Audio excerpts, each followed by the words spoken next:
Exame abdominal. O exame abdominal é realizado em 4 etapas na seguinte ordem: inspeção, ausculta, palpação e percussão. Inspeção. A primeira coisa é que o paciente tem que ficar deitado no leito, numa posição bem confortável, com uma boa iluminação, e a seguir a gente solicita que levante a blusa, que fique as cúpulas diafragmáticas bem visualizadas, até a cicatriz, até os pelos pubianos.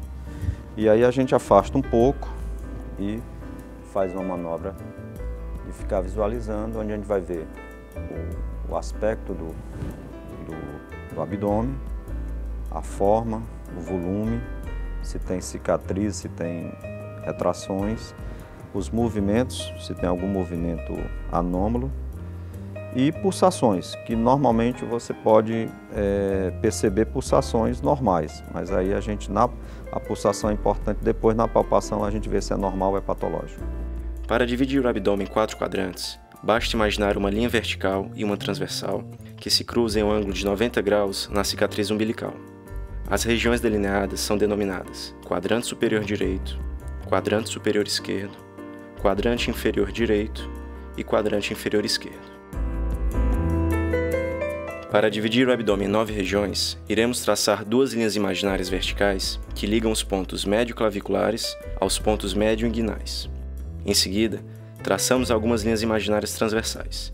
2 delas atravessam a margem inferior da 10ª cartilagem costal, uma de cada lado, e outras 2 atravessam as espinhas ilíacas anterosuperiores.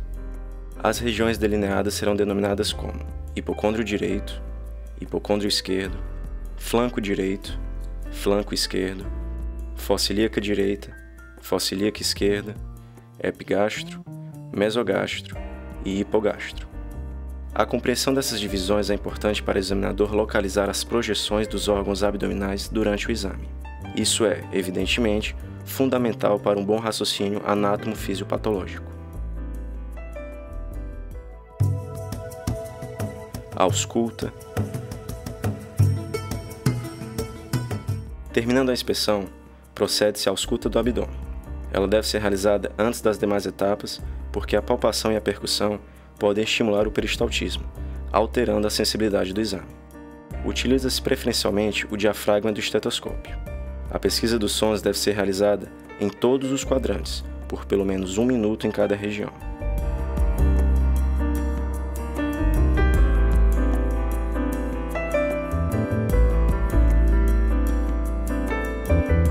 Nesse momento é importante, principalmente na ausculta, nós verificarmos a presença dos ruídos peristálticos normais, ou se eles estão exacerbados ou reduzidos, e principalmente na procura de sopros, principalmente a gente na linha mediana, na aorta, a gente pode auscultar.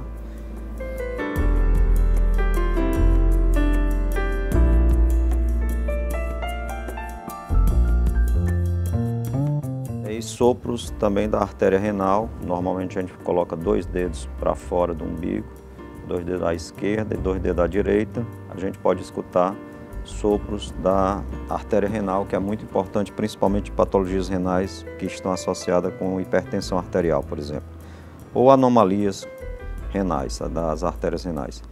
E também é muito importante a gente auscultar também as artérias ilíacas.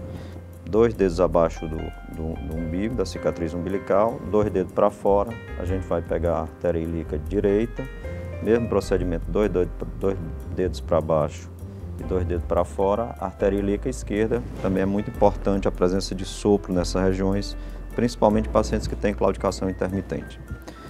Eventualmente, a gente pode encontrar também sopros em outras regiões, por exemplo, no hipocôndrio esquerdo ou no hipocôndrio direito, relacionados com patologias do baço ou patologias hepáticas.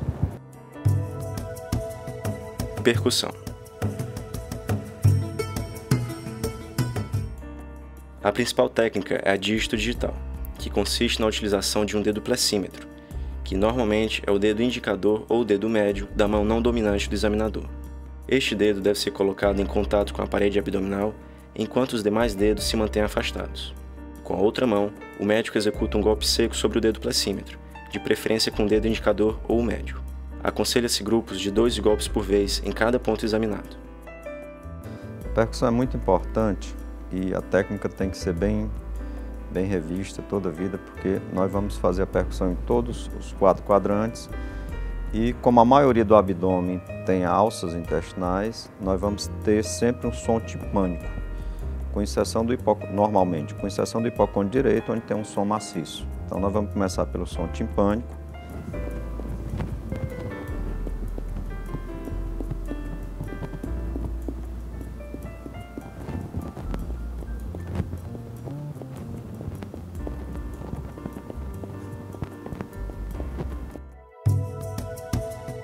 Hepatimetria. O examinador deve realizar a hepatimetria, que é a medida do tamanho do fígado. A técnica consiste na percussão do tórax ao abdômen, seguindo a topografia da linha hemiclavicular direita. Deve-se marcar o momento em que o som passa de claro pulmonar a maciço, ponto onde está localizado o limite superior do fígado. O limite inferior, por sua vez, é determinado à palpação.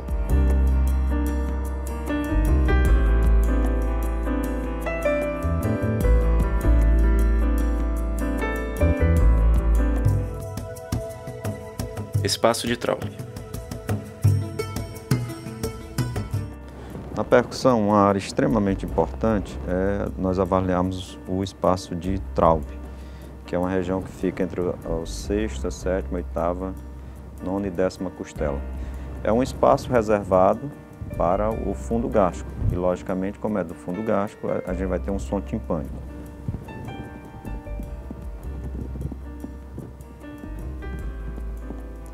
Ele é delimitado pela linha axilar anterior e a linha axilar média. Quando nós não temos um som timpânico e sim um som maciço, significa que está havendo um aumento do baço. Mesmo que o baço não seja palpável, se você tem maciçez nessa região do espaço de Traube, isso denota esplenomegalia. Então isso é um dado extremamente importante na semiologia. A percussão abdominal, portanto, é importante para identificar a presença de líquido acítico, massas sólidas, aumento da quantidade de ar nas alças abdominais ou fora delas e para a determinação do tamanho do fígado e do baço. Palpação.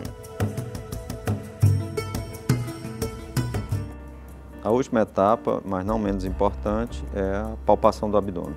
Inicialmente, devemos aquecer a mão, para que não fique muito fria na hora que for palpar o abdômen, e solicitar ao paciente se tem algum local que sinta dor.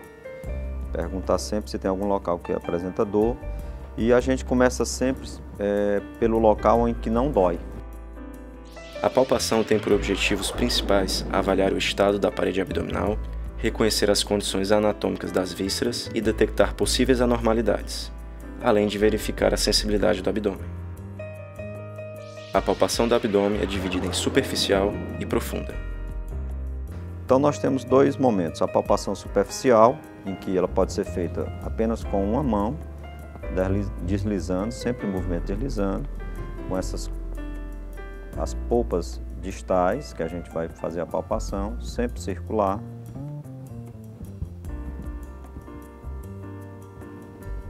Ou com 2 mãos, mesmo sempre em movimentos circulares, em que a gente vai avaliar textura, sensibilidade, dor, alguma massa que possa ser palpável nesse movimento.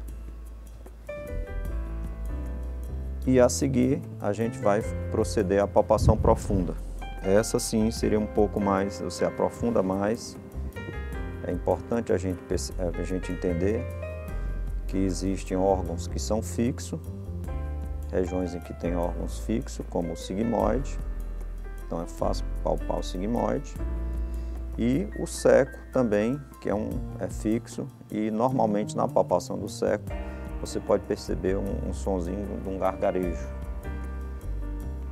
Então você faz a palpação e o transverso é um pouco mais difícil, porque o transverso não tem uma localização, não é fixo, pode ser encontrado tanto no região superior como até uma região mais baixo.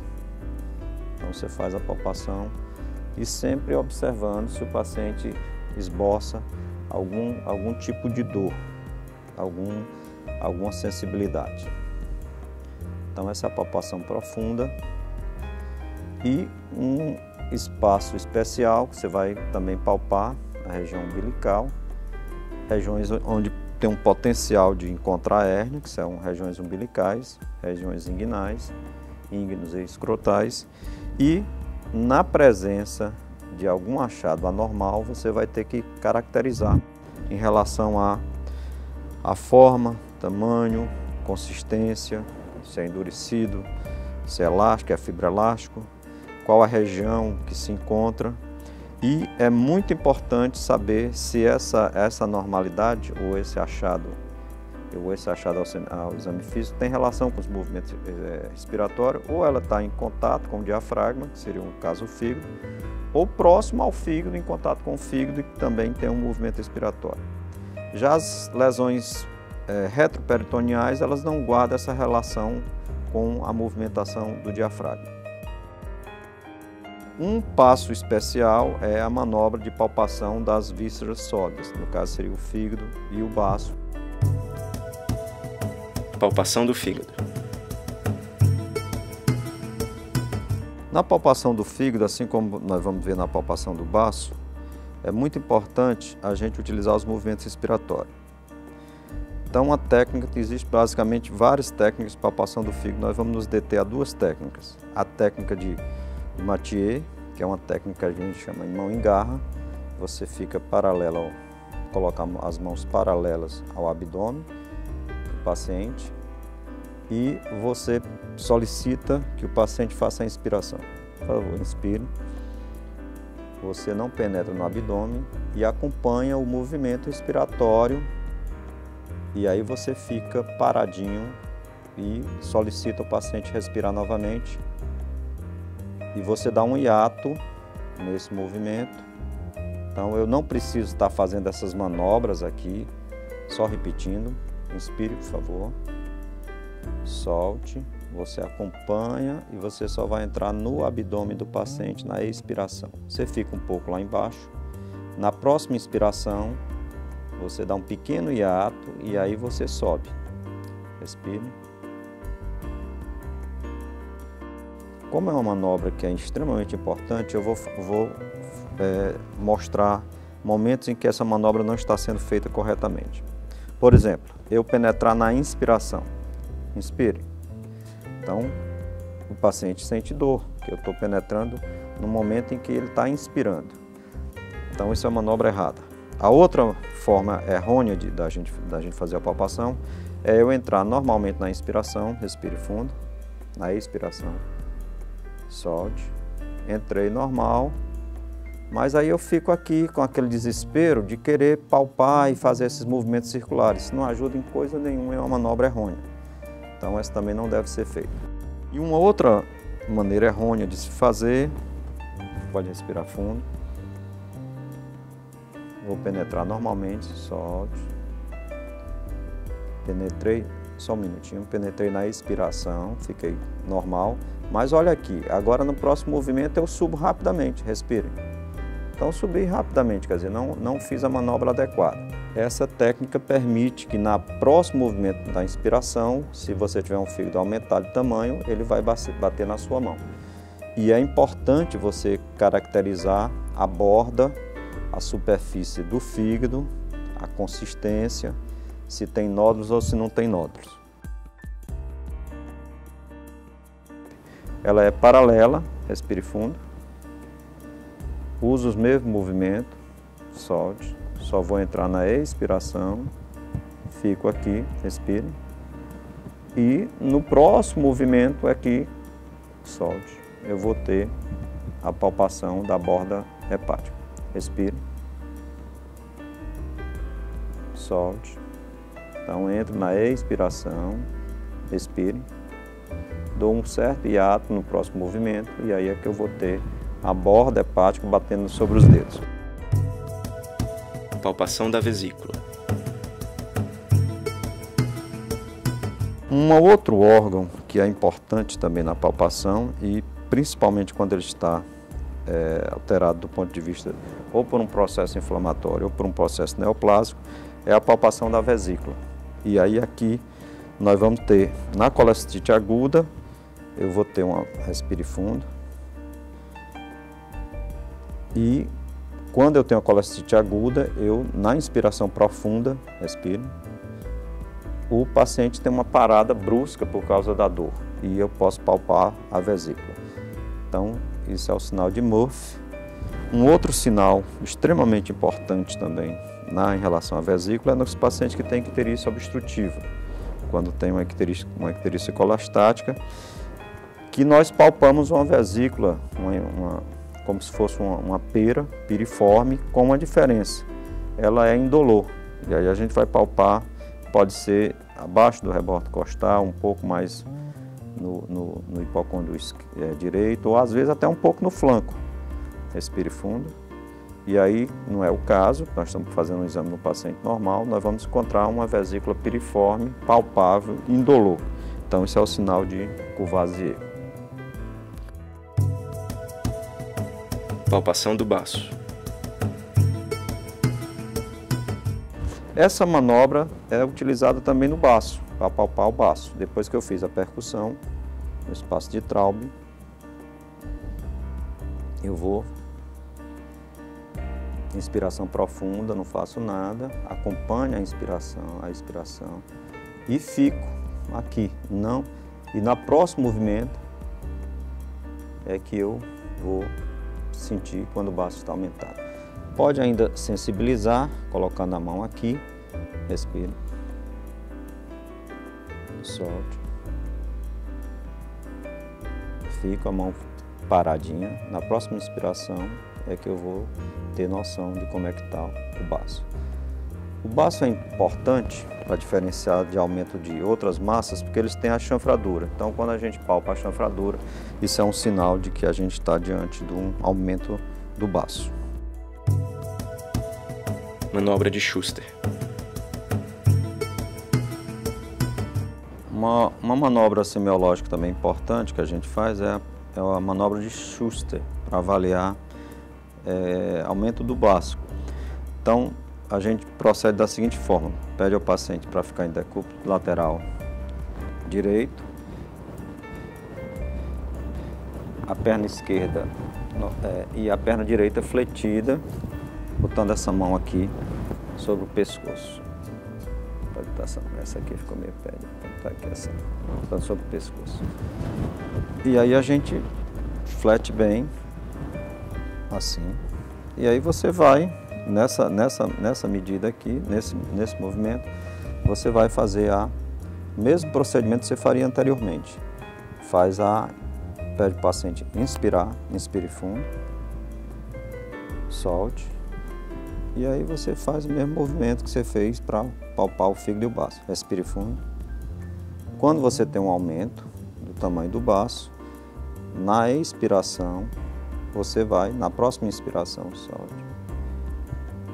Respire. Você vai sentir a ponta do baço tocando os seus dedos. Essa é a manobra de Schuster. Manobra do obturador. Duas outras manobras importantes, principalmente no paciente com suspeita de abdômen agudo, seja de origem abdominal ou pélvica, é a manobra do obturador. Uma delas é a manobra do obturador, que quando bem executada o paciente vai sentir dor na região hipogástrica, o que significa que tem algum processo inflamatório irritativo do obturador, seja pélvico ou seja no hipogástrico. Então consiste em você fletir a perna, fazer uma rotação interna, o paciente faz, e você pede o paciente para fazer força em direção ao seu lado contralateral e você puxa para lá, e você faz, o paciente puxa para o lado contralateral e você puxa para cá. Quando tem um processo inflamatório, vai sentir dor nessa região e é sugestivo de apendicite, né? Se for do lado esquerdo, sugestivo de verticulite ou processos inflamatórios pélvicos na mulher, tipo anexite. Manobra do psoas. Uma outra manobra também na suspeita de abdômen agudo ou para avaliar dor abdominal é a manobra para a gente pesquisar uma irritação no músculo psoas, que consiste em você, dependendo de qual psoas que está acometido, você coloca um decúbito lateral, no caso decúbito lateral direito, que eu estou suspeitando que ele tem uma irritação no psoas esquerdo, e eu faço palpo aqui o psoas e eu faço uma manobra forçando, né, o estiramento das fibras do psoas. Esse sinal vai suscitar dor no paciente que tem um processo inflamatório agudo, seja abdominal, seja pélvico. Pode voltar à posição normal. Se eu estiver suspeitando que o psoas que está irritado é o psoas à direita, eu faço essa manobra em decúbito lateral esquerdo e faço o mesmo procedimento.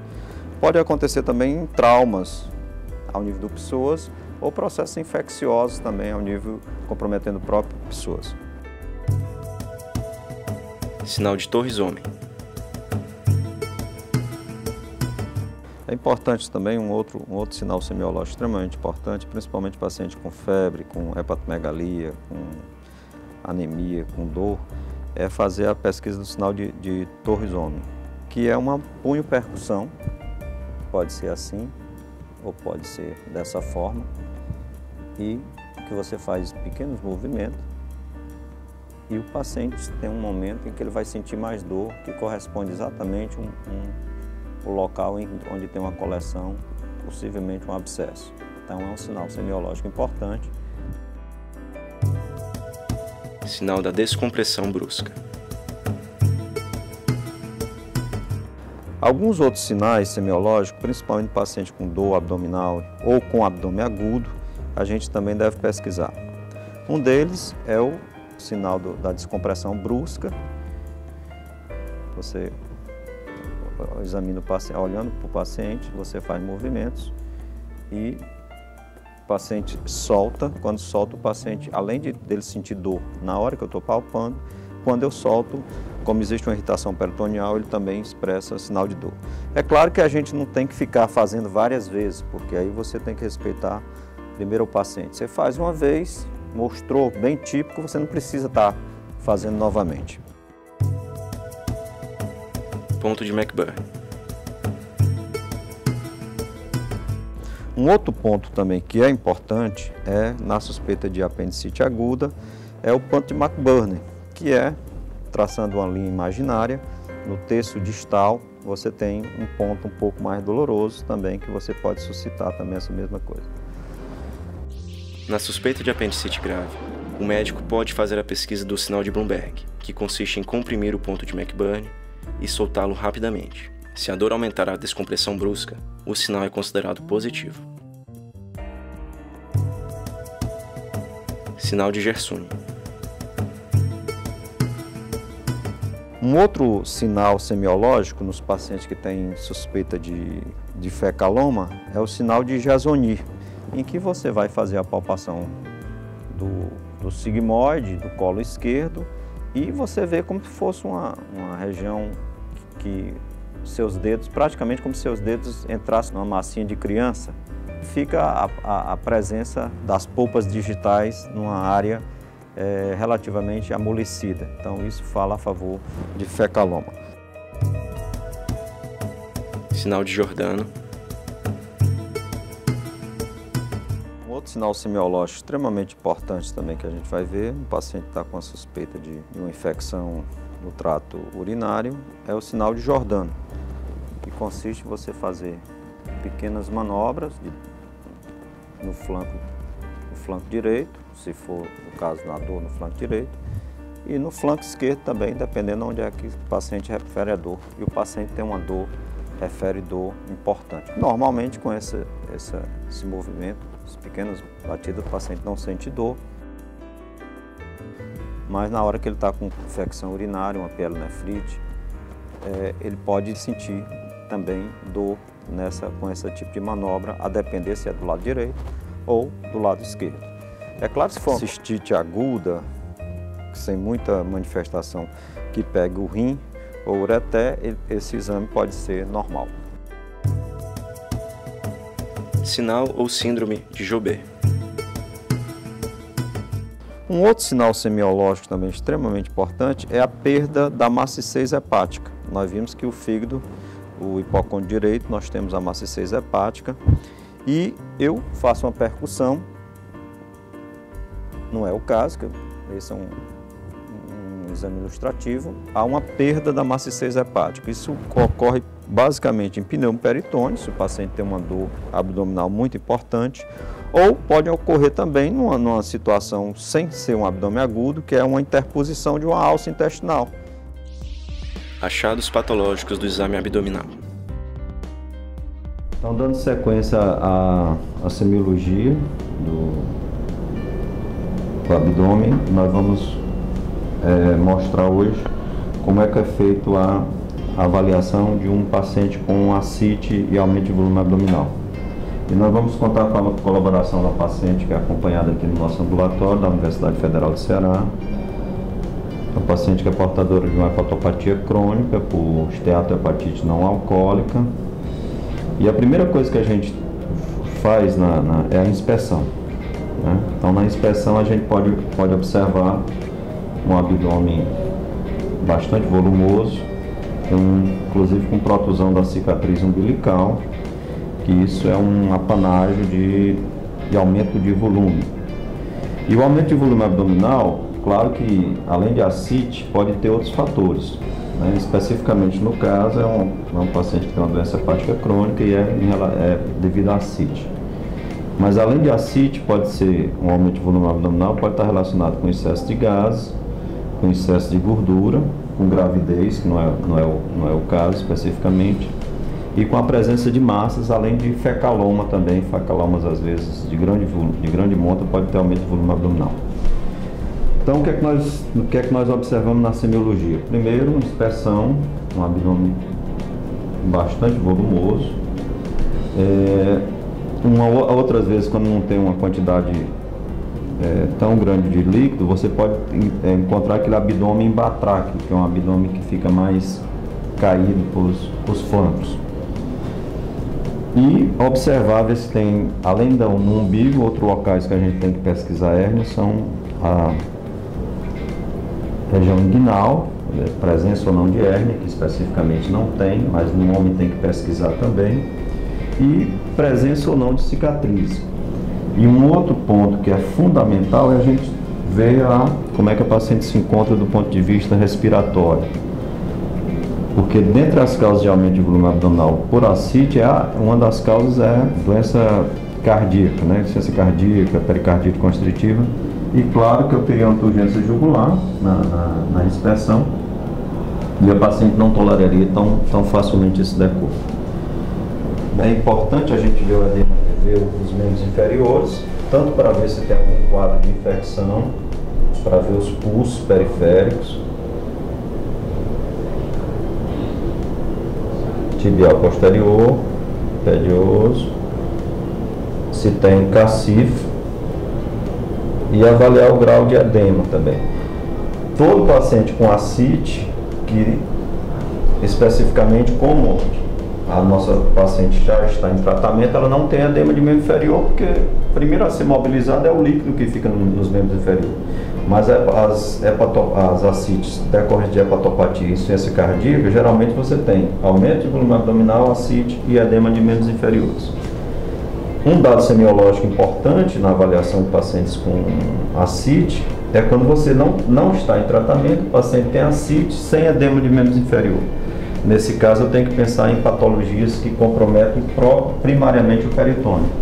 E aí eu tenho que pensar em doenças infecciosas que podem cometer o peritônio, dentre elas a tuberculose peritoneal e processos expansivos que comprometem o peritônio, que em geral dá ascite e não vai dar edema de inferiores, ou poderá dar numa fase mais tardia. Ainda podemos avaliar na mão se tem ou não a presença de contratura de Dupuytren, que é uma contração desse tendão, do quarto tendão, né? Correspondente que aqui especificamente não tem. E se tem baqueteamento digital ou se tem cianose extremidade e baqueteamento digital. Depois da inspeção, a primeira coisa que eu tenho que fazer é a ausculta, para ver se tem, como é que está o peristaltismo, se tem ruído de luta, se não tem ruído de luta. Na ausculta, ela é fundamental na presença, quando eu tenho uma suspeita de aumento do volume abdominal no paciente com um abdômen agudo, que aí eu tenho que ver as características dos ruídos intra-aéreos.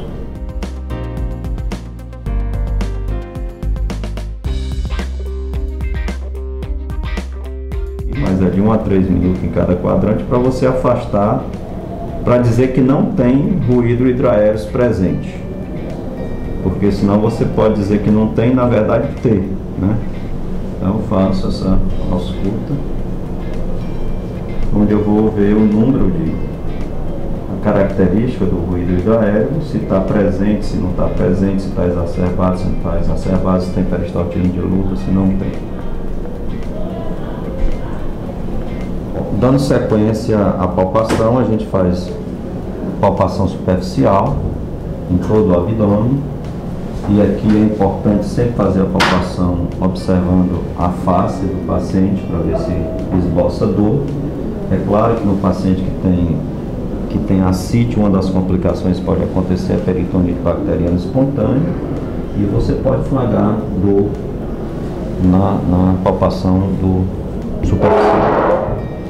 Uma manobra que é muito utilizada principalmente em ascites de grande volume, é uma manobra que a gente chama de rechaço, que ao invés de você tentar fazer uma palpação profunda, você faz pequenas ondas, tanto ao nível do hipocôndrio esquerdo como ao nível do hipocôndrio direito, pequenas ondas, e nessa manobra, se tiver aumento do baço, aumento do fígado, quando você faz esses pequenos movimentos, o baço desce e depois ele bate na sua mão.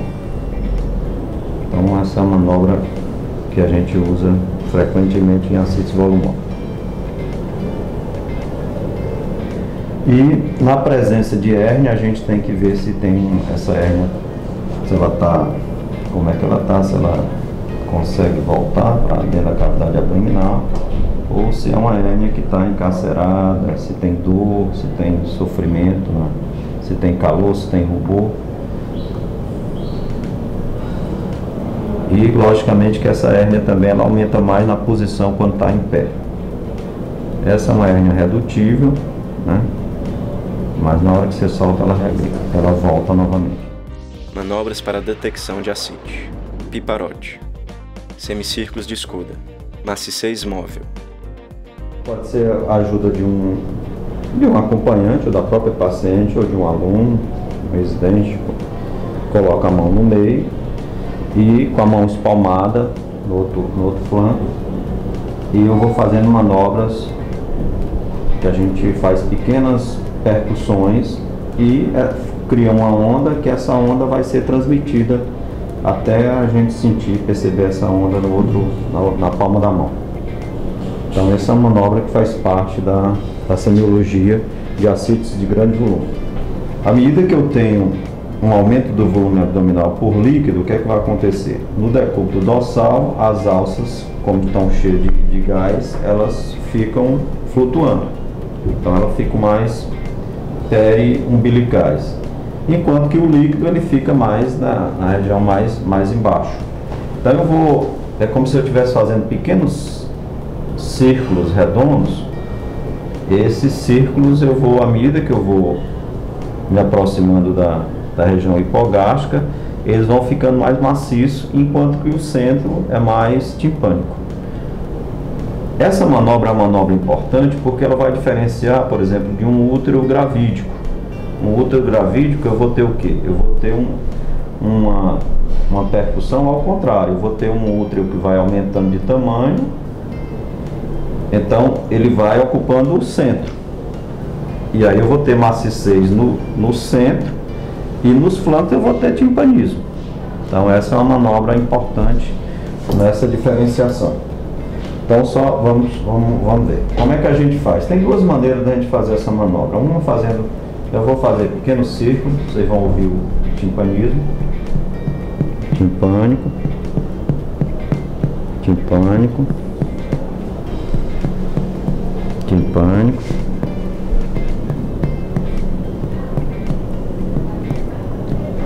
Então eu fiz um círculo imaginário, um semicírculo imaginário, e vou me afastando. Timpânico, mas já mudou um pouco.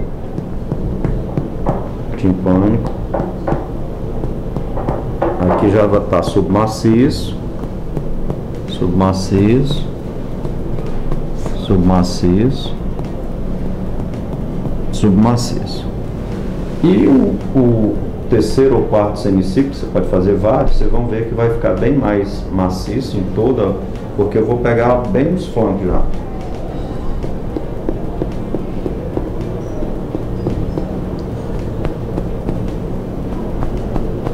Então,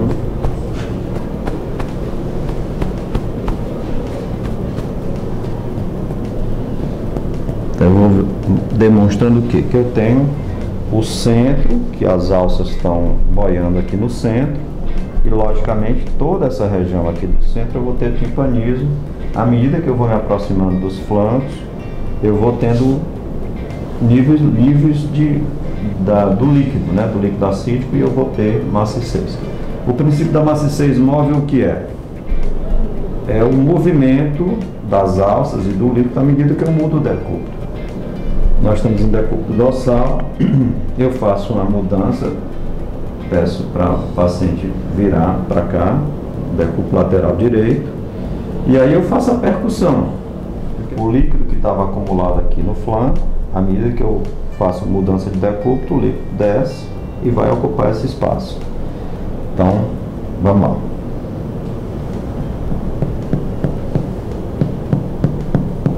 Timpânico. E aqui já ficou maciço. Aqui também maciço, né? Maciço. Então isso é o que a gente chama de maciçez móvel. Ou seja, houve uma mudança no som, que anteriormente no decúbito dorsal era maciço, submaciço, timpânico, para timpânico, submaciço e maciço. Então isso é o que a gente chama de maciçez móvel. A manobra de maciçez móvel é realizada em 3 etapas. Na primeira, o paciente encontra-se em decúbito dorsal. Nessa posição, teremos a presença de som maciço nos flancos e de som timpânico na região central. Na segunda, o paciente ficará em decúbito lateral direito. Teremos, então, timpanismo no flanco esquerdo e maciçez no flanco direito. Na terceira etapa, o paciente ficará em decúbito lateral esquerdo. Nesse momento, teremos timpanismo no flanco direito e maciçez no flanco esquerdo. O sinal do piparote é positivo em ascites tensas com volume superior a 5 litros. A manobra dos semicírculos de Skoda detecta ascites de volume superior a 1,5 litro. O sinal da maciçez móvel é a manobra semiológica mais útil para a pesquisa da ascite, detectando derrames peritoneais acima de 1,5 litro. Em ascites pouco volumosas, o método de maior sensibilidade é a ultrassonografia abdominal, detectando derrames tão pequenos quanto 50 ml. Icterícia. Nós estamos diante de uma paciente com hepatopatia crônica, em fila de transplante, que mostra uma icterícia 3 cruzes em 4. Como a gente pode visualizar, aqui no olhinho dela, você vai ver o grau de icterícia. E que poderá ser visualizado também a boca. Essa parte aqui, feno lingual. Diferentemente do que ocorre quando, por exemplo, você tem uma hipercarotenemia, em que você fica a pele amarelada, mas nem colore a mucosa e nem colore a conjuntiva. Circulação colateral. Então, como nós podemos ver, o paciente se encontra em pé e exacerba mais a circulação colateral. Como é que eu vou diferenciar uma circulação colateral de apenas uma distensão das vênulas do abdômen? vocês vão ver que a veia, a gente faz uma palpação, vai ver que existe uma elevação dessa veia, dessa circulação. E aí nós vamos ver o fluxo, como é que predomina. Se é de baixo para cima ou se é de cima para baixo. Como é que eu vou saber isso? Inicialmente eu pego um ponto e seco essa vênula e solto. Então eu vejo quanto tempo levou para preencher quando eu soltei aqui embaixo e faço a mesma coisa, seco novamente e solto de baixo para cima. Então demora muito mais tempo, enche, mas demora muito mais tempo de cima para baixo quanto de baixo para cima. Então isso caracteriza uma circulação colateral tipo porta, que vai de baixo para cima. Quando eu tenho uma recanalização da veia umbilical e faz o cabeça de medusa, eu posso ter um fluxo embaixo aqui, que é o contrário, ele faz de baixo, de cima para baixo, e o fluxo aqui em cima, de baixo para cima. Esse é um fluxo misto, que a gente chama de cabeça de medusa. Se eu tivesse uma obstrução da veia cava superior, como é o fluxo da veia cava superior? Normalmente é de cima para baixo. Então a circulação colateral da veia cava superior seria o mesmo jeito, de cima para baixo. Aqui não, eu tenho uma circulação tipo porta, como ocorre também quando eu tenho uma obstrução da cava inferior. O fluxo da cava inferior é de baixo para cima. Então se eu tiver uma obstrução da veia cava inferior, eu vou ter o fluxo também de baixo para cima.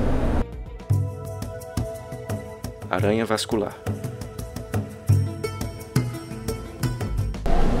Aqui tem uma aranha vascular, quando a gente comprime, né? Eu vou comprimir, vai desaparecer, depois enche do centro para a periferia.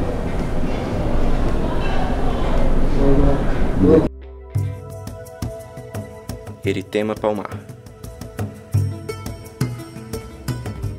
Caracterizado muito bem um eritema palmar. Bem vermelho na região central menos, e também na ponta dos dedos também eu tenho um eritema palmar. Flapping. Nós vamos fazer uma pesquisa de um sinal semiológico que ocorre nas encefalopatias. Não é patognomônio de encefalopatia hepática, pode ser na insuficiência renal, numa hipoxemia também você pode ter esse flapping. Mas diante de um paciente com doença hepática crônica, é muito importante a pesquisa desse flapping, porque caracteriza também a encefalopatia. Então nós vamos fazer a pesquisa do flapping. Eu não pego aqui, eu pego aqui embaixo, faço uma extensão e solto. Então o paciente vai ter tremor